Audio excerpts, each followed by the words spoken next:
Sati has to be developed because being in this state of mind doesn't come naturally to the average, normal person. And I'm repeating something that I've said earlier. The normal mind is too distracted by external conditions and or too busy multitasking away to just observe cognitive process. When we say observing the mind, it is observing how the mind works. It's a cognitive process, okay? Then the question is, how do you develop sati? The challenge is to develop sati well with understanding of its purpose. And then it becomes a tool for enlightenment. Let me explain this. Many of us, when we're new to this practice and we go on retreats, we know that objective of the retreat is to develop sati. And then it becomes our foremost objective, just develop sati, develop sati, develop sati. And develop sati like this, you know. Actually, sometimes we don't even know why we're developing sati. What is the purpose of that sati? That understanding of its purpose is important. Because sati is not just to develop for its own sake. It is to be developed so that it can help you achieve something. You understand that? It is not just developing sati for the sake of developing sati.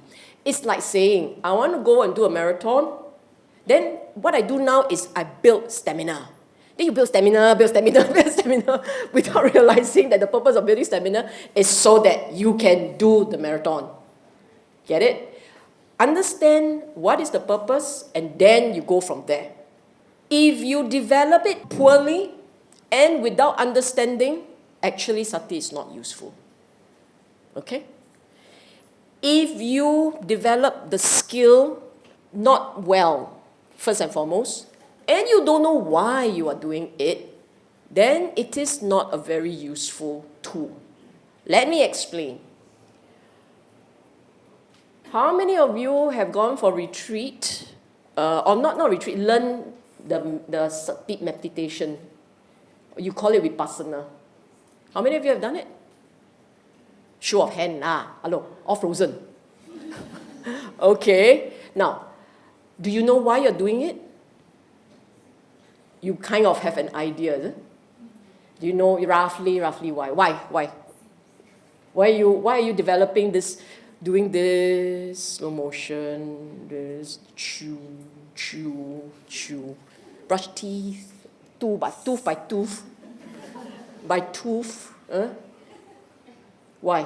And then upper tooth, lower tooth, one by one. Why do we do that? Why is it that we make something, we do something so slowly? Why? Then we say, oh, it's because you want to watch the mind. Were you watching the mind when you were developing your tooth by tooth brushing technique? You were not. You were not looking at your mind. You were looking at your tooth. That's what I mean when I say developing sati in a way you don't understand. You must remember that the whole purpose of developing the sati, the skill, is so that the mind is so sharp at spotting, and you take the sharpness of spotting and registering details to look at the mind. It is not to look at the tooth. It's not looking at chewing. It's not about chewing. It's about the mind. Okay? So, now we talk about how to develop sati.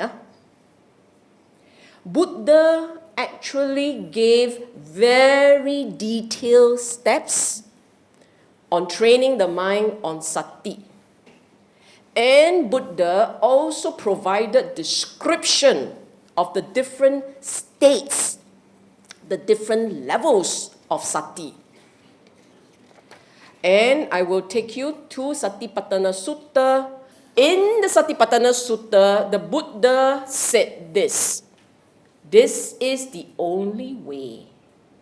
Ekayano Mago. Magga, path. Ekayano, only path. To realization.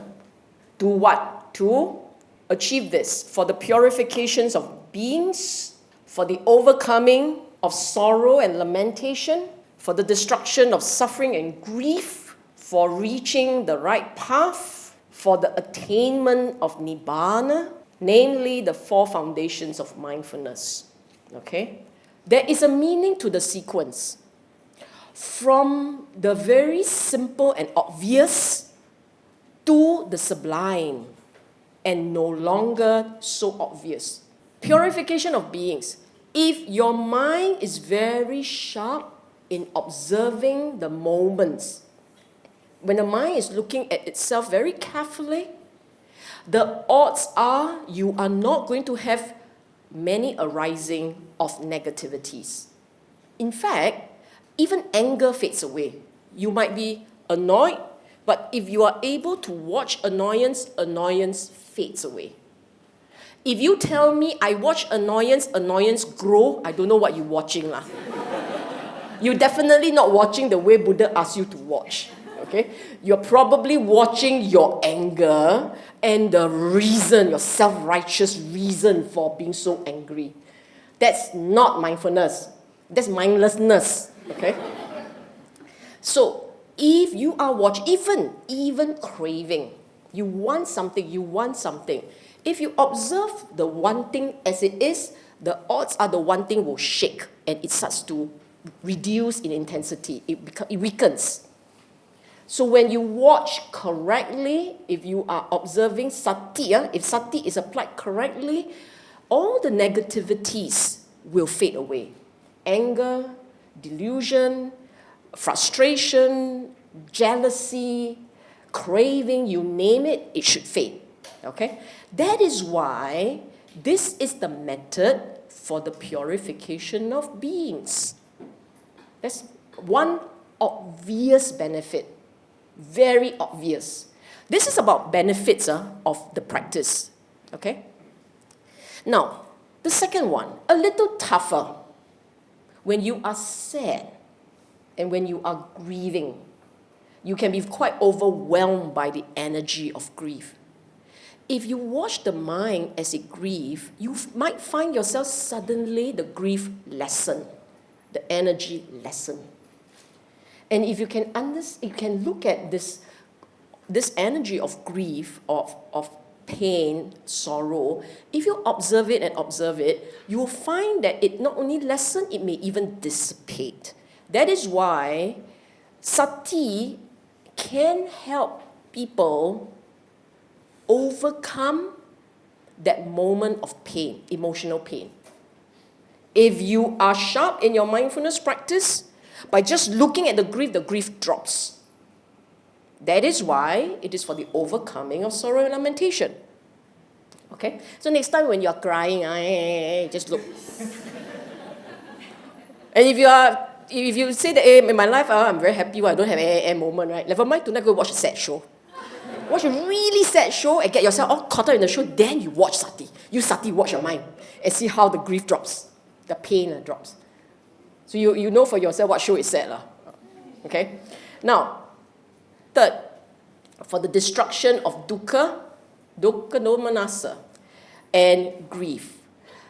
Overcoming is when you look at it and you feel better. Destruction is when you look at it and it dissipates. Buddha is being very precise here. When something weakens and you get better, it's easier to achieve than the entire sadness just dissipating. Destruction of suffering and grief. It's all dissipated. Not the same? They're not the same. You see, if you are sad and you're crying, think of it. Just think, try and recall. When you're sad and you're crying, right? You look at it and it starts to weaken and you don't feel so pain anymore. Yes? Okay, you don't feel so pain anymore. This is yourself feeling better. But you know, deep down, there is still grief. There may still be pain, deep down. The other one is gone, dissipated. You look at it, it's not there, it's gone. So it wouldn't come up again. Which is harder to achieve? Clearly this one. This one is, can fade, can come again. This one is gone. No more of the dukkha and grief. So Buddha said, what he was saying is, it makes you a better person, it enables you to gain control over your emotions, it may even help you to dissipate the pain. For reaching the right path. This is a state where the mind realizes for itself what is the purpose of the Eightfold Path and how it has to be practiced, i.e., over here, you finally understand how to practice correctly. This is a point where you are beginning to know for yourself what is Dhamma and what is not Dhamma. This is the state. For you to realize this is Dhamma and this is not Dhamma requires a certain level of understanding. Once you have that level of understanding, it's as good as knowing where to go and how to continue. So this is a level where there is knowledge already. Some insight, some realization. Haven't completely tasted the fruit, but you already have the insight and the realization. This step is not easy to arrive at, but once you are there, you know you are on safe ground. You are safe. This life, at some point, you will get it. This is like going to, let's just say, you are going to Batam. Maybe Sentosa, don't go so far. You're going to Sentosa, okay? You have never been to Sentosa. You have no idea how to get there. And then someone explained to you, you have to take the bus, you have to do the light rail, do this, that. You get the hang of it, and one day you finally got it. Oh, I'm supposed to do this, and then I'm supposed to do this. I got it. I know how to get there. I haven't gotten there yet. I haven't reached Sentosa, but I now have a visual image in my mind on how to get there. And I'm confident I will get there. You understand? This, you have realized it. The word in Pali, Sachikriya, ya is a separate thing. Sachikriya is actually to realize. It's to realize, to taste Nibbana. For the realization of Nibbana. So, mindfulness, practiced correctly, first enables you to become a better person, overcome all your negativities, helps you to deal with your emotions, enables you to one day feel free from the dukkha, helps you to understand the correct practice, and then one day you taste it. You taste the relief that comes with a complete realization. This is the importance of mindfulness, sati. And the Buddha gave 4 objects, foundations, objects, bases, for you to anchor the mindfulness. You see, mindfulness is just being in the present. I repeat, being in the present, knowing what's going on, being clear about things that are unfolding before you right now. That's what it is. You can have the correct sati and you can have a wrong sati. Why is that? Correct sati is these 4 foundations which the Buddha gave you to pay attention to. Wrong sati is when you go hunting. You spot an animal, you want to knock out the animal, you want to go and kill the animal. So you focus and you track and you know and you track the animal. Isn't that sati? But it's miccha sati lah. This one sati you can mati one lah. This sati not good, You see what I'm saying? So having sati in itself is not it. It's having the correct sati. So you can have being mindful of the moment and watching anger, but instead of watching it correctly, you end up with more anger, more. See my sati grow, my mango grow. Have you observed sometimes these things happening? That's your wonderful sati going haywire. Okay? So the way the Buddha did it, it's a little different. Okay, what are the four? You, a bhikkhu, a monk, lives contemplating the body in the body, clearly comprehending sampajano and mindful, having overcome in this world covetousness and grief. This is an extremely important start point, and I would like you to pay close attention to the words. Contemplating the body in the body means seeing the form as the form. Seeing the body as it is. Being energetic, knowing it carefully.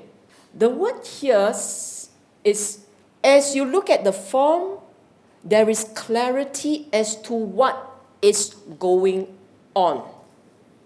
And you know that you are observing it, and you know why you're observing it, and you know that you're not supposed to talk a lot. You just know exactly what is happening, and you know why you are observing it so closely. Okay? Very mindful of it. And at the same time, there is no wanting or pushing away anything.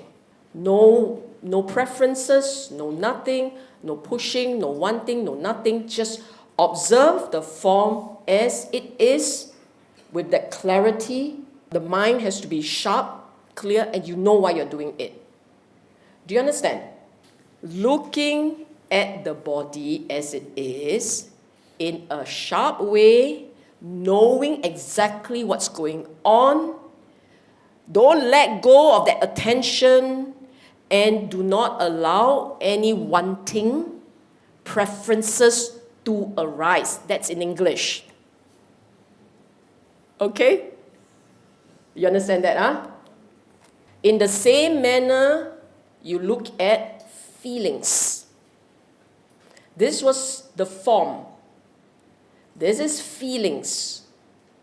In the same manner, you look at the mind, consciousness. Okay? The mind, a state, consciousness, a state of awareness. Just looking at that state of awareness as it is. And the Dhamma, in the Dhamma. Some have translated this as mental states. I prefer to keep the word Dhamma.